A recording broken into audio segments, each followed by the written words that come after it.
একটা সময় ছিল যখন মানুষ ভেবেছিল প্রযুক্তি পৃথিবীর সর্বনাশ করবে, কিন্তু আজ সেই প্রযুক্তি পৃথিবীকে বাঁচানোর যুদ্ধে নেমেছে। আজ আমরা জানব কোন কোন আবিষ্কার আমাদের পৃথিবীকে নতুনভাবে বাঁচিয়ে তুলতে পারে। পৃথিবীর নিচে ঘুমিয়ে থাকা আগুন, জিওথার্মাল শক্তির রহস্য।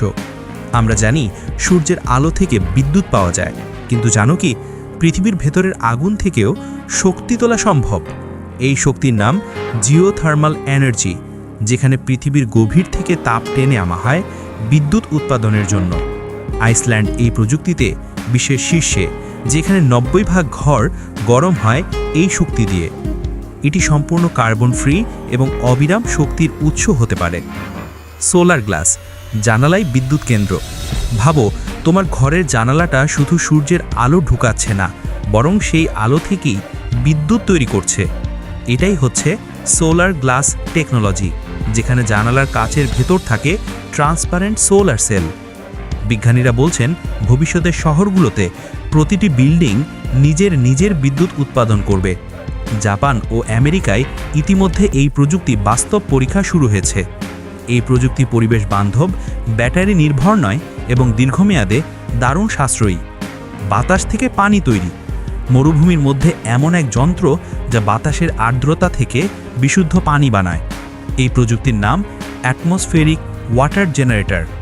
ইসরায়েলের ওয়াটার জেন কোম্পানি ইতিমধ্যে আফ্রিকার বিভিন্ন অঞ্চলে এই ডিভাইস স্থাপন করেছে, যেখানে পানি পাওয়া প্রায় অসম্ভব ছিল। ভবিষ্যতে এই প্রযুক্তি যুদ্ধ বা খরার সময় মানব জীবন বাঁচাতে বিশাল ভূমিকা রাখবে। রোবট মৌমাছি, প্রকৃতির সৈনিক। প্রতিদিন পৃথিবী থেকে হারিয়ে যাচ্ছে হাজার হাজার মৌমাছি, আর মৌমাছি না থাকলে খাবার উৎপাদনই বন্ধ হয়ে যাবে। তাই বিজ্ঞানীরা এখন বানাচ্ছেন রোবট বীজ, যেগুলো ড্রোনের মতো উড়ে ফুলে ফুলে পরাগ ছড়াবে। এগুলো শুধু কৃষি নয়, বন ও পরিবেশ রক্ষায়ও ভূমিকা রাখবে। এখন এটি পরীক্ষামূলক পর্যায়ে, তবে বাস্তবে চালু হলে এটি হবে এক আর্টিফিশিয়াল ইকোসিস্টেম বিপ্লব। হাইড্রোজেন ফুয়েল, বাতাসি নতুন জ্বালানি। ইলেকট্রিক গাড়ি আমরা দেখেছি, কিন্তু ভবিষ্যৎ হতে পারে হাইড্রোজেন ফুয়েল কার। এই গাড়ি চলে পানি বা বাতাসে থাকা হাইড্রোজেন দিয়ে, আর নির্গমন হয় শুধু জলীয় বাষ্প। জাপান ও দক্ষিণ কোরিয়া এই প্রযুক্তিতে এগিয়ে গেছে অনেক দূর। হাইড্রোজেন জ্বালানি ভবিষ্যতের গ্রিন রেভলিউশন আনবে, কার্বন নিঃসরণ প্রায় শূন্যের কোঠায় নামিয়ে দেবে। স্মার্ট সিটি, ডিজিটাল প্রকৃতি। ভবিষ্যতের শহর হবে স্মার্ট সিটি, যেখানে বর্জ্য, আলো, ট্রাফিক, এমনকি গাছেরও যত্ন নেবে এআই। ইউরোপের কিছু শহরে ইতিমধ্যে গাছের সঙ্গে সেন্সর লাগানো হয়েছে, যাতে গাছ নিজের পানি বা বাতাসের প্রয়োজন জানাতে পারে। এটা মানুষ আর প্রকৃতির সহাবস্থানের এক ডিজিটাল যুগের সূচনা। ব্যাটারি ছাড়া শক্তি, ফ্রি এনার্জি রেভলিউশন। এমআইটি ও টেসলার গবেষকরা কাজ করছেন এমন প্রযুক্তির ওপর যা নিজে চার্জ নেয়, কোনো ব্যাটারি ছাড়াই। ন্যানোগ্রাফিন ও কোয়ান্টাম ইলেকট্রন এই ভবিষ্যৎ শক্তির উৎস হতে পারে। যদি সফল হয়, তাহলে পৃথিবীতে বিদ্যুৎ উৎপাদনের ইতিহাস পাল্টে যাবে।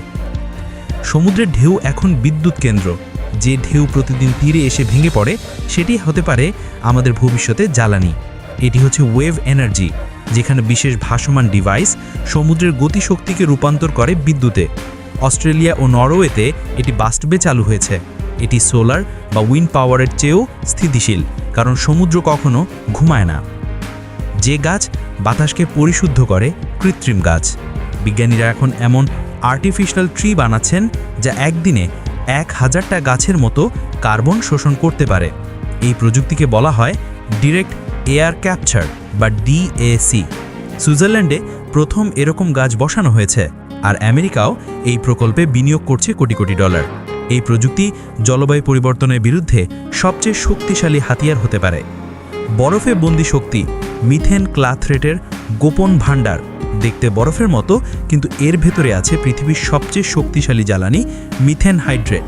এটি সমুদ্রের তলায় বরফের নিচে জমে থাকে ন্যাচারাল গ্যাসের মতো শক্তি। একটা ছোট্ট ব্লকই দিতে পারে ঘন্টার পর ঘন্টা বিদ্যুৎ। এখন জাপান, চীন ও রাশিয়া এই শক্তি উত্তোলনের চেষ্টা করছে, কিন্তু ঝুঁকি হলো যদি নিয়ন্ত্রণ হারায়, তাহলে এটি ভয়ঙ্কর জলবায়ু বিপর্যয় ডেকে আনতে পারে। প্রযুক্তি আমাদের শত্রু নয়, বরং আমাদের ভবিষ্যতের রক্ষা কবচ। মানুষ যদি চায়, তবে এই গ্রহটাকে ধ্বংস নয়, বরং আরও সুন্দর করে তুলতে পারে। এটাই সেই সময় যখন মানুষ ও প্রযুক্তি হাতে হাত রেখে বাঁচাতে পারে। ভিডিওটা ভালো লাগলে লাইক দিন এবং নতুন ভিডিও পেতে সাবস্ক্রাইব করতে ভুলবেন না।